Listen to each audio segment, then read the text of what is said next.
اللہ رسول ممبر پر خطبہ دے رہے ہیں، فرماتے یا ایھا الناس ابکو، اے لوگو اپنے گناہوں کو یاد کر کے بھی چاند سے رو لو، ابھی توبہ کا دروازہ بند نہیں ہے۔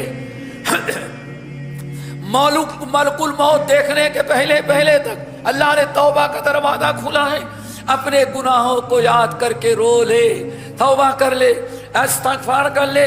یا ایھا الناس ابکو، اے لوگو رو لو، فإن لم تستطیعوا فتباکوا، اگر رونا نہیں آتا تو زبردستی رو، رونے کی شکل بناؤ۔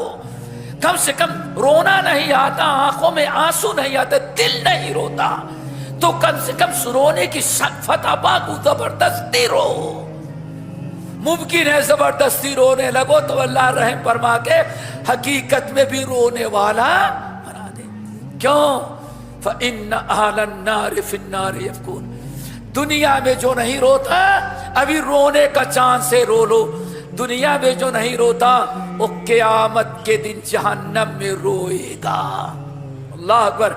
فإن أهل النار في النار يبكون، جہنم میں انسان روئے گا۔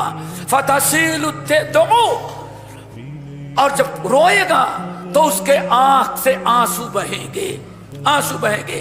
فتنقطع الدموع، اور رو رہے تو جسم کا پانی ختم ہو جائے گا تو خون کے آنسو روئے گا۔ فتسیل الدماء، اب خون کے آنسو روئے گا۔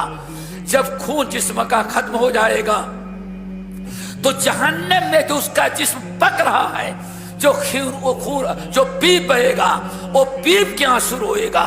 اللہ سبحانہ فرمائے یہ وقت آنے کے پہلے ابھی رو لو تاکہ وہاں رونے سے بچ جاؤ گے۔ کیوں؟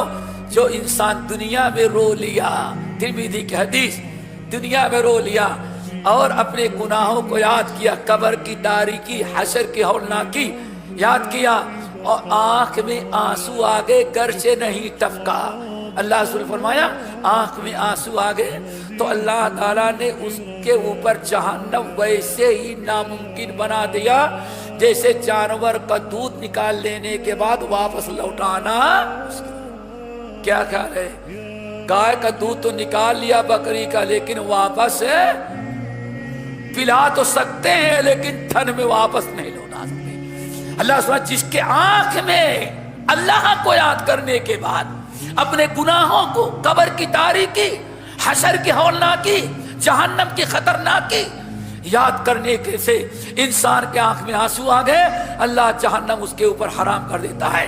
پھر آپ نے ارشاد فرمایا اگر نہیں رو گے اتنا روئے گا انسان، پہلے پانی کا آنسو، اس کے بعد خون کا آنسو، اس کے بعد کھڑا ہو کر کے روئے گا۔ جہنم کی آگ اوپر بھی ہے، نیچے بھی ہے، جہاں کھڑا ہے، سمجھ کے نا، اور وہاں سے ایک نالی ہوگی اس کے پیر کے قریب سے، وہ نالی بھی جہنم کے آگ کی ہوگی، اور یہ نالی سے خون پیپ آنسو بہیں گے اور وہاں حوض میں جائیں گے۔ اور کتنا روئے گا؟ یہ نبی صلی اللہ علیہ وسلم کا فرمان ہے، شک صبح کرنا جس کے اندر کفر بھی ہے۔ آنے فرمایا لوگوں رو لو، ورنہ جہنم میں جب روئے گا جہنمی، وَلَوْ أَنَّ سُفُنًا أُجْرَتْ فِيهَا لَجَرَتْ، اتنے آنسو روئے گا کہ اگر اس میں کشتی چلائی جائے تو کشتی چل جائے